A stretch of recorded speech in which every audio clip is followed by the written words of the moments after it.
Hello everyone, this is doctor same और आज हम पढ़ रहे हैं mechanism of light reaction. Light reaction जो है या तो ये non cyclic electron transport mechanism के थ्रू होता है या फिर साइक्लिक इलेक्ट्रॉन ट्रांसपोर्ट मैकेनिज्म के थ्रू होता है। ये दो मैकेनिज्म है हमारे पास फॉर लाइट रिएक्शन और ये दोनों को हम इंशाल्लाह पढ़ लेते हैं। अच्छा जी, मैकेनिज्म से पहले मैं प्रीवियस लेक्चर जरा से दोहराना चाहूंगा कि हमने कहां से स्टार्ट किया था। मैकेनिज्म ऑफ फोटोसिंथेसिस से। फोटोसिंथेसिस में हमारे पास दो स्टेप्स है, एक है लाइट रिएक्शन, दूसरा है डार्क रिएक्शन। अब हमारे पास जो फर्स्ट स्टेप है लाइट रिएक्शन, इसके दो मैकेनिज्म है, साइक्लिक और नॉन साइक्लिक, जो कि आज हमारा टॉपिक है। अच्छा जी, लाइट रिएक्शन जो है ये हमारे पास ग्रेनम ऑफ द क्लोरोप्लास्ट में होता है और इसकी जो असल ग्रेनम के अंदर फिर फोटोसिस्टम्स होते हैं, जो कि मैंने आप लोग को लास्ट लेक्चर में बताया था कि फोटोसिस्टम 1 और फोटोसिस्टम 2 है। अच्छा जी, अब एक फोटोसिस्टम के अंदर फिर हमारे पास एंटीना कॉम्प्लेक्स होता है जो कि रेटिनाइड और क्लोरोफिल बी पर मुश्तमिल होता है और दूसरा हमारे पास रिएक्शन सेंटर होता है जो कि क्लोरोफिल ए और इलेक्ट्रॉन एक्सेप्टर एंड कैरियर पर मुश्तमिल होता है। आज हमारा टॉपिक जो है वो क्या है, मैकेनिज्म है। मैकेनिज्म में अब इन फोटो सिस्टम्स के अंदर हमारे पास जो मैकेनिज्म होता है वो या तो नॉन साइक्लिक इलेक्ट्रॉन ट्रांसपोर्ट के जरिए होता है या फिर साइक्लिक के। अच्छा जी, अब हम इन फोटो सिस्टम्स के अंदर जो नॉन साइक्लिक इलेक्ट्रॉन ट्रांसपोर्ट होती है उसको हम आज पढ़ लेते हैं। अच्छा जी, अब नॉन साइक्लिक जो है ये बहुत ही इजी प्रोसेस है। बात कहां से शुरू होती है, सनलाइट से। हमारे पास देखो ये है आप लोग का फोटो सिस्टम 2 जिसको हमने कहा था P680। सबसे पहले जो है लाइट फोटो सिस्टम 2 पर लगती है, ये बात आप लोगों ने याद रखनी है, इसमें कंफ्यूज नहीं होना है। अच्छा, बहुत सारे स्टूडेंट्स को ये लगता है कि फोटो सिस्टम 1 जो है पहले आता है तो इसीलिए लाइट भी उस पर पहले लगती है, जो कि गलत है। सबसे पहले लाइट जो है वो फोटो सिस्टम 2 पर लगती है जिसको हमने कहा था P680। P680 मतलब कि 680 वाली लाइट जो है वो इलेक्ट्रॉन को एक्साइट करेंगे। अच्छा जी, अब आप लोग देखें हमारे पास जो है 450 वेवलेंथ आ चुकी है जो कि बहुत ज्यादा एनर्जेटिक है। देखो वेवलेंथ बहुत ज्यादा कम है तो इसका मतलब एनर्जी इसके पास ज्यादा है, तो ये बहुत ज्यादा डैमेजिंग लाइट है। तो सबसे पहले ये किस चीज पर लगेगी, एंटीना कॉम्प्लेक्स पर। अब ये एंटीना कॉम्प्लेक्स जो है ये क्या कर देती है, सनलाइट से आई हुई जो वो थी वेवलेंथ थी वो 450 थी जिसको ये फोटो सिस्टम 2 रिस्पांस शो नहीं कर सकता था। तो लाइट जो है जब एंटीना कॉम्प्लेक्स पर लगी तो एंटीना कॉम्प्लेक्स ने इसको 680 नैनोमीटर में कन्वर्ट किया जो कि हमारे पास फोटो सिस्टम 2 के लिए स्वेटेबल है। तो हमारे पास 450 नैनोमीटर वाली लाइट आई सूरज से, कहां पर लगी, एंटीना कॉम्प्लेक्स पर लगी जो कि first part of the photo system 2 है। और उसके बाद वो लाइट जो है 680 में उसने कन्वर्ट किया और फिर वो 680 नैनोमीटर वाली लाइट जो है जो हमारे पास एंटीना कॉम्प्लेक्स से आई हुई है वो हमारे पास क्या है, वो अब इलेक्ट्रॉन्स को एक्साइट कर सकती है। तो जो है हमारे पास क्लोरोफिल ए, यहां से दो इलेक्ट्रॉन को हायर एनर्जी स्टेट में जो है उसको ट्रांसफर कर दिया गया। अच्छा जी, अब आप लोग के पास फोटो सिस्टम 2 में जो है क्लोरोफिल ए ने क्या किया, 2 इलेक्ट्रॉन लॉस किए, तो इसका मतलब ये है कि यहां पर 2 इलेक्ट्रॉन की डिफिशियंसी क्रिएट हो गई और यहां पर जो है positively charge chlorophyll A molecule जो है वो रह गया। सही है। अच्छा जी, अब इलेक्ट्रॉन जो है दोबारा यहां नहीं गिरते फोटो सिस्टम 2 में, लेकिन ये कैच करते हैं प्राइमरी इलेक्ट्रॉन एक्सेप्टर। आप लोग की बुक में तो सीधा प्लास्टोक्विनोन लिखा है, प्लास्टोक्विनोन जो है वो प्राइमरी इलेक्ट्रॉन एक्सेप्टर, लेकिन असल चीज जो है वो प्यूपाइटिन है। लेकिन अगर आप लोग से पूछा जाए तो प्लास्टोक्विनोन भी आप लोग लिख सकते हैं। तो यहां ये कैच कर देते हैं प्यूपाइटिन और प्यूपाइटिन से ये फिर प्लास्टोक्विनोन में जाता है। आप लोग की बुक में मोस्टली जो है प्लास्टोक्विनोन लिखा है। अच्छा जी, अब ये इलेक्ट्रॉन हायर एनर्जी स्टेट से जो है अब क्या कर देते हैं, लोअर एनर्जी स्टेट्स में मुख्तलिफ कैरियर के जरिए इलेक्ट्रॉन जो है ये अब पूरी का पूरा फोटो सिस्टम है ना आप लोग का, मैंने आप लोग को बता दिया था कि ये आप लोग का एंटीना कॉम्प्लेक्स और ये बाकी रिएक्शन सेंटर है।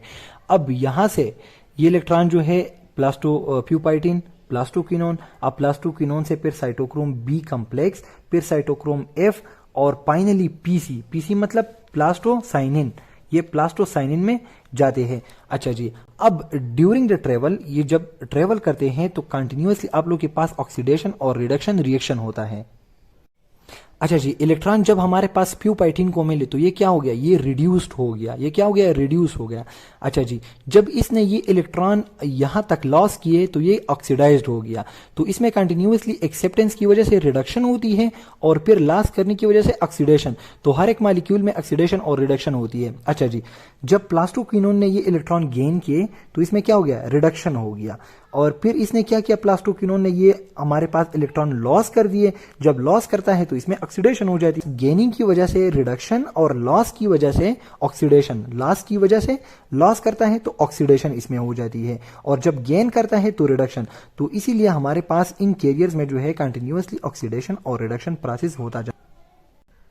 अच्छा जी, अब आप लोगों ने यहां पर बहुत ज्यादा गौर करना है। ये देखिए हमारे पास ये दो कैरियर जो है साइटोक्रोम बी कॉम्प्लेक्स और साइटोक्रोम एफ, इनके दरमियान जो एनर्जी लॉस हो जाती है तो उसकी वजह से ये देखिए ये इलेक्ट्रॉन एनर्जी लॉस कर रहे हैं ना कंटिन्यूअसली।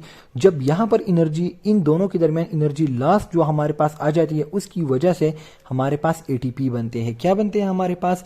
एटीपी। ये देखें ये आप लोग के पास एटीपी बन चुका है। तो ये स्टेप आप लोगों ने याद रखना है कि किस स्टेप के दौरान आप लोग के पास जो है एटीपी बनते हैं। अब इनके दरमियान क्यों नहीं बनती? तो यहां पर इतनी ज्यादा एनर्जी रिलीज नहीं होती, लेकिन ये सब एनर्जी एकामुलेट बन के हमारे पास इसी स्टेप में जो है एटीपी बना देते हैं।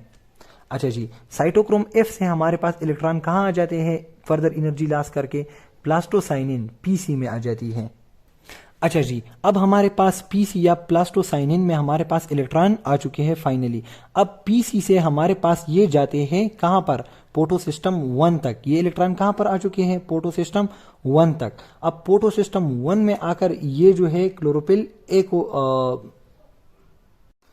अच्छा जी, ये सारे का सारा प्रोसेस मैं दोबारा से रिपीट कर रहा हूं कि हमारे पास लाइट जो है सनलाइट आ गई, एंटीना कम्प्लेक्स पर लगी। एंटीना कम्प्लेक्स ने उसको 680 नैनोमीटर में कन्वर्ट किया ताकि फोटोसिस्टम 2 जो है उसको रिस्पांस कर सके। यहां क्लोरोफिल ए मॉलिक्यूल से 2 इलेक्ट्रॉन एक्साइटेड स्टेट में चले गए और प्राइमरी इलेक्ट्रॉन एक्सेप्टर जो कि बहुत सारे बुक में प्लास्टोक्विनोन लिखा है उसने एक्सेप्ट कर दिए, और ये कंटिन्यूसली फिर लो एनर्जी स्टेट्स में जाती है और अपनी एनर्जी जो है वो कंटिन्यूसली लॉस कर रही होती है। जब साइटोक्रोम बी कम्प्लेक्स और साइटोक्रोम एफ के दरमियान एनर्जी लॉस की तो उसकी वजह से हमारे पास एटीपी बन गए। हर एक कैरियर जो है वो कंटिन्यूसली जब इलेक्ट्रॉन गेन करता है तो रिड्यूस हो जाता है, और जब लॉस कर देता है तो ऑक्सीडाइज हो जाता है। यहां तक हमने पढ़ा। अब हमारे पास इलेक्ट्रॉन जो है वो कहां पर आ पहुंच चुकी थी? हमारे पास प्लास्टोसाइनिन में। अब प्लास्टोसाइनिन से ये 2 इलेक्ट्रॉन जो यहां से फोटोसिस्टम 2 से एक्साइट हो चुके थे, देखो फोटोसिस्टम 2 से जो इलेक्ट्रॉन एक्साइट हो चुके थे, अब वो 2 इलेक्ट्रॉन जो है हमारे पास फोटोसिस्टम 1 तक आ चुके हैं। ये एक कंटिन्यूअस पूरे का पूरा सिस्टम होता है। अच्छा, अब वहां से फोटोसिस्टम 2 से एक्साइट हो चुके थे और जब प्लास्टोसाइनिन में पहुंच गए तो प्लास्टोसाइनिन से अब वो फोटोसिस्टम 1 तक आ पहुंचे हैं। अच्छा जी, अब फोटोसिस्टम 1 पर भी तो हमारे पास सनलाइट गिरती है ना, तो हमारे पास ये देखें सनलाइट गिर रही है यहां पर, और वो क्या है? P700। मैंने आप लोग को कहा था कि फोटोसिस्टम 1 जो है वो P700 700 नैनोमीटर वाली लाइट जो है फोटोसिस्टम 1 पर लगती है, और जो इलेक्ट्रॉन यहाँ पर पहुंच चुके हैं हमारे पास वो यहाँ से दोबारा एक्साइट की जाती है, क्योंकि अब वो उसने अपनी सारी एनर्जी लॉस की थी ना। जब सारी एनर्जी लॉस करके फोटोसिस्टम 1 तक पहुंचा तो यहाँ दोबारा से सनलाइट ने उसको क्या किया? एक्साइट कर दिया, और वो दोबारा से जो है एक और एक्सेप्टर जिसका नाम है हमारे पास पैराडॉक्सिन रिड्यूसिंग सेंटर, उसने जो है FRC उसने एक्सेप्ट किया।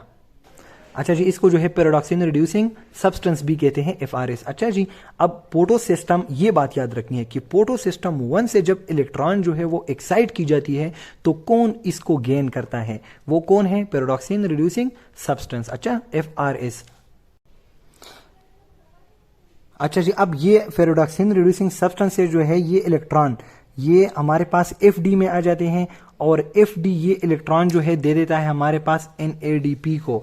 NADP जो है 2 हाइड्रोजन वाटर से ले लेता है और फाइनली बना देता है हमारे पास NADPH, जो कि हमारे पास लाइट रिएक्शन का सबसे बड़ा मकसद होता है NADPH को बना देना। तो अब ये NADPH आप लोग के पास बन गया। अच्छा जी, अब आप लोग को इस में एक क्वेश्चन आना चाहिए कि ये क्लोरोफिल जो है अब इसने तो 2 इलेक्ट्रॉन लॉस किए ना, तो अब इसको जो है इसमें यहां पर डिफिशियंसी आ चुकी है, डिफिशियंसी ऑफ इलेक्ट्रॉन। तो अब यहां क्लोरोफिल ए मॉलिक्यूल में अगर कंटिन्यूअसली ऐसी डिफिशियंसी आएगी तो फिर क्या ये प्रोसेस पॉसिबल है? तो नो। अब क्या होता है हमारे पास? Splitting of water molecule H2O जो है वो स्प्लिट हो जाता है, और यहाँ जब जो स्प्लिटिंग होती है हाइड्रोजन और ऑक्सीजन में, इसी दौरान 2 इलेक्ट्रॉन जो है वो हमारे पास यहाँ से लॉस हो जाते हैं वाटर से, और कौन उसको गेन करता है? Chlorophyll A molecule. तो इसी तरह क्लोरोफिल ए में जो हमारे पास डिफिशियंसी आ चुकी है वो कौन फुलफिल करता है? वाटर मॉलिक्यूल जो है वो उसको फुलफिल करता है। तो splitting of water molecule is important for the continuation of this process. अच्छा जी, दूसरी बहुत बड़ी इंपॉर्टेंट चीज जो है वो ये है कि आप लोग देखें हमारे पास साइटोक्रोम बी कॉम्प्लेक्स और साइटोक्रोम एफ के दरमियान जो एटीपी बनते हैं, तो इस प्रोसेस को हम क्या कहते हैं? इस प्रोसेस को हम कहते हैं पोटोफॉस्फोराइलेशन। इसको हम क्या कहते हैं? पोटोफॉस्फोराइलेशन। अगर ये फोटोफॉस्फोराइलेशन, फोटो मतलब लाइट के दौरान जो हमारे पास एटीपी बनते हैं, तो इसके लिए हम इसको फोटोफॉस्फोराइलेशन कहते हैं। अगर ये हमारे पास किसी सबस्ट्रेट से बनता तो फिर हम उसको सबस्ट्रेट लेवल फोटोफॉस्फोराइलेशन कहते हैं। लेकिन चूंकि यहाँ तो सबस्ट्रेट की बात नहीं है, यहाँ तो फोटो की बात है, तो यहाँ पर इसलिए हम इसको फोटोफॉस्फोराइलेशन कहते हैं। अच्छा जी, चूंकि ये हमारे पास नॉन साइक्लिक में ये इलेक्ट्रॉन ये बन रहे हैं एटीपी, तो इसको हम जो है क्या कह सकते हैं, नॉन साइक्लिक फोटोफॉस्फोराइलेशन। ये क्या है, हमारे पास नॉन साइक्लिक मैकेनिज्म के थ्रू बन रहे हैं, तो इसलिए हम इसको क्या कहते हैं, नॉन साइक्लिक फोटोफॉस्फोराइलेशन। अच्छा जी, अब ये नॉन साइक्लिक जो है, इसमें हमारे पास इलेक्ट्रॉन ने यहां से ट्रेवल करना स्टार्ट किया था क्लोरोफिल ए मॉलिक्यूल से, और फिर इसी तरह ट्रेवल करते करते करते पी से मैं आ चुका था प्लास्टोसाइनिन में।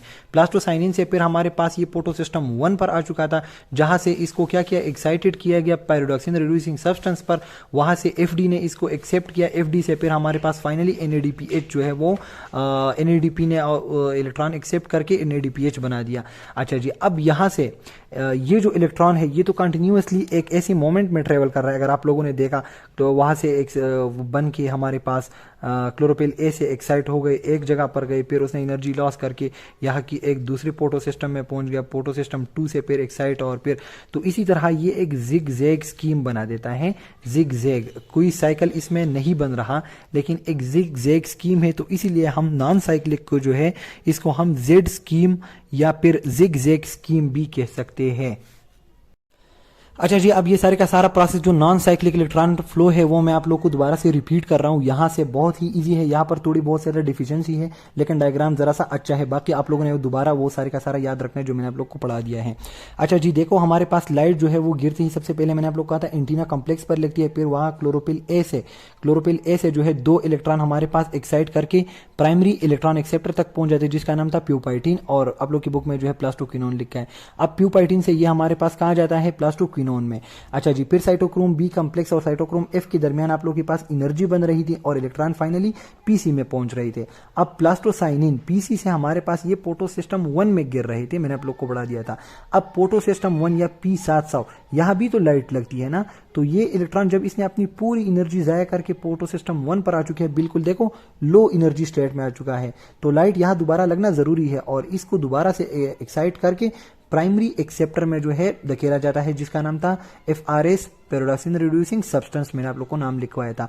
अब यहां से दोबारा ये FD में पहुंच जाता है, और FD से ये आप लोग के पास मैंने आप लोग कहा था कि NADP रिडक्टेज जो है एक एंजाइम है, और यहाँ ये देखें NADP और 2 हाइड्रोजन जो वाटर से आए हैं, कहाँ से आए हैं, वाटर से, ये याद रखनी। अच्छा, तो फाइनली हमारे पास ये NADPH को बना देता है, जो कि हमारे पास लाइट रिएक्शन का असल मकसद है। तो NADPH भी आप लोग के पास बन गया, ATP भी बन गया। जो ATP बन गया था तो उसका मैंने आप लोग को बताया था कि क्या होता है, फोटोफॉस्फोराइलेशन। चूंकि नॉन साइक्लिक में होता है तो इसलिए हम इसको नॉन साइक्लिक फोटोफॉस्फोराइलेशन कहते हैं। अच्छा जी, electron flow provide energy of chemiosmotic synthesis, ये जो है अब इसकी पूरी सिंथेसिस कैसी होती है, तो उसके लिए हम एक अलग लेक्चर पढ़ेंगे कि एटीपी की सिंथेसिस होती कैसी है। अच्छा जी, चूंकि यहाँ पर क्लोरोफिल के मॉलिक्यूल के अंदर इलेक्ट्रॉन की डिफिशियंसी आई थी, तो वाटर मॉलिक्यूल जो हमारे पास स्प्लिट होता है, वहां से 2 इलेक्ट्रॉन इसको मिल जाते हैं, और इसको हम कहते हैं फोटोलाइसिस।